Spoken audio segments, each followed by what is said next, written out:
Retrogod back with another banger, and on today's episode we're taking a look at the Jordan 12 utility. Make sure you guys hit that like and subscribe button in the back of the throat.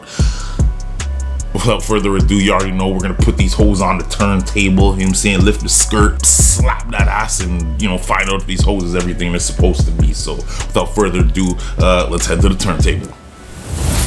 Alright, YouTube, we're back with the Jordan 12. It's the sustainable 12. You already know what it is, man. We're taking a look at this baddie because, winter's around the corner and, it's getting to that time. Let's take a look at this upper, man. You got this fully leather upper, and when it comes to shoes, I love leather uppers. Whether it's squishy or not, I just like leather uppers. Well built and they last super long. You don't gotta buy leather shoes every 2 seconds, and easy to clean. They break in amazing, and yeah, it's just leather shoes for the win. Utility, I don't know, I don't get it. This is the Jordan 12 Vampire. You got this tumbled leather on the outside here, and if you guys watched my Jordan 12 review before, you remember that Tinker took the inspiration for the 12 from the Rising Sun Japanese flag. You got some chrome Jordan brand lace locks there, helping keep the lockdown really tight. Another thing I gotta say about Jordan 12s is they do really good in the winter. This is definitively my winter shoe. I actually have the Winterized Jordan 12s, and I love them a lot. It's okay, I'm a red and black man. I like that. This is my colorway. Plus it's in leather. Yo, dog, I don't gotta worry about the outsoles either. Win. Now, as you'll notice here, we got the composite outsole, and this is the big thing about this shoe, is that they're using the sustainable materials here, and you can see leftovers from other shoes and leftover pieces from other sneakers. So they did a really good job of recycling this stuff, and it's good for the environment, so why not use that stuff? Probably end up in the landfill somewhere. What you have here on the side is a very short-haired synthetic suede. It's like a very short-haired nubuck, and I actually have this scratch here from the box. I don't know how that got there, but it's actually pretty unsightly, and that's the problem when you have suede sneakers or you have that short-haired nubuck. If you scratch them or if anything happens, they don't go back. But the stitching seems to be pretty good. Jumpman branding here in plastic, the infrared stripe here that adds a little bit of pop to the side of the shoe. The tongue has the TWO here, so 2, 3 for 23. I don't know what it is. It's like some sort of plastic or rubber or something like that, but the rim of it is red, and it kind of gives this cool silhouette effect to it. Now, the Jordan 12 tongue is made of that Cordura mesh that's on the Jordan 11 that everybody loves so much, and like I'm the same. I love that stuff too. Shoes built to last. You got the toe box here, great stitching, and the titty squeeze test on here is pretty good. It's more of a thick leather. I'm gonna say it's gonna be definitely better for winter in my opinion. Now, when you go to the inside of the shoe, it's pretty much the same thing. You got this reptile sort of panel here, and that's basically, that's probably cush lawn or something like that. Anyways, you have another suede panel on the inside and that infrared piece. Now, the outsole traction is actually really good. Jordan 12s are one of the actual best shoes you can actually ball in. They do really good. They're very form-fitting, and they break in really well. You got Jordan here on the tip of the toe box in white, and you got a black herringbone. Here you have a carbon fiber shank that runs pretty much 3/4 of the way up the shoe. If you took the shoe up, it'd end about here, and they used to market this as a full-length shank plate, even though it's not, but it's pretty much the full length of the shoe. Inside the tech now, the Jordan 12 has a full-length zoom unit, and it was one of the first shoes, if not the first Jordan, to have the zoom unit. The full-length zoom unit makes the shoe really bouncy and springy. You notice it when you put a Jordan 12 on. I feel like it gives me that LeBron 17 feel. Actually, it's very springy, the zoom pads, so make sure you guys check those out if you're into ball shoes. Anyways, you got a 23 here in white on the back, and you have a Jordan brand tag on the very back here, and it's kind of like in a black and smoky gray.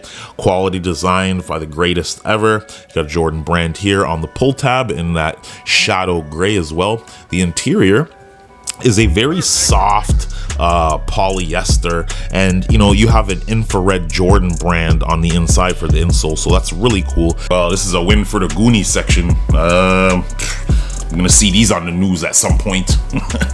Well, I hope not. I'm being honest, I hope not. They really just made this a Goonie shoe. This is a black on red vampire shoe, you know what I mean? With a little bit of sustainability on the bottom. I do like that they made this not an all black shoe, because they could have done that. I mean, they have done that. I have the Winterized here as well, and I'll show you those in a second.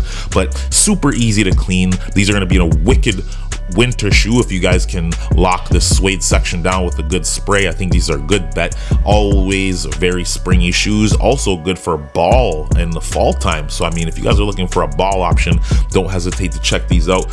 Why don't we just take a look at this retro box here? Now the 12s always come in this black, red, and brown box with the Jordan Jumpman on the front. I always find the Jordan brand 12s boxes are always extra big for some reason.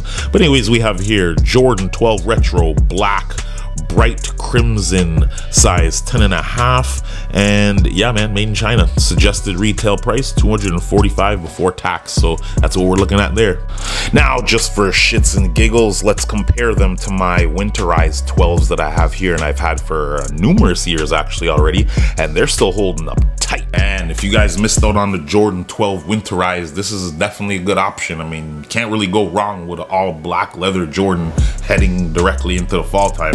So the main differences are, you know, you got this black tumbled leather upper here, and it's not fully waterproof. Although leather is very much so waterproof, it doesn't have the same effect as this stuff. This has a very, you know, it's a hard shell coating, and it's like more boot-like.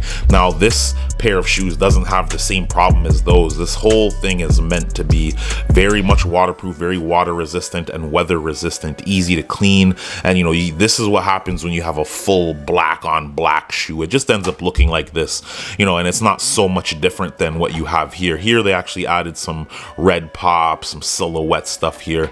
You know, the sheen of the leather looks really nice here, and they did add that infrared stripe on the Jumpman tab.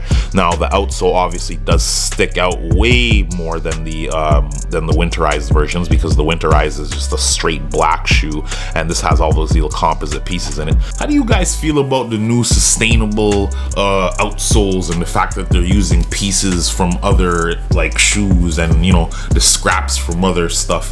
I think that's kind of cool, to tell you the truth, because this stuff is hitting road anyways, and clear soles ain't doing it these days. And hey, you can't go wrong with a black outsole though, right? And it's all herringbone, so I would say that, you know, this might be a better fall shoe, and leading into the dead of winter where you got ice and stuff like that, you know, you need something that is really gonna handle the salt. So quick spray down, you're good, fam. You know what I mean? Just make sure these don't touch salt, and you're laughing all winter. There are some differences. You know, the interior here has a very soft linen feeling to it, and you know, even though I've had these for a couple years, it's still really soft when I put my foot in. Which one do you guys like better? You guys like the Jordan 12 Utility, or did you guys like the Jordan 12 Winterized better? What do you think is better for the winter time or fall, whatever?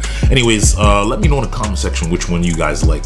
This has a neoprene kind of polyester inner, and it does have a infrared insole, whereas this has a black insole as well. But you know, whenever I put these on, and I don't usually wear 12s throughout the summer because I find it to be a bit stiff, but overall, man, I mean, these are some super springy shoes. Every time I put them on, I'm like, I should be playing ball in these, man. I should be.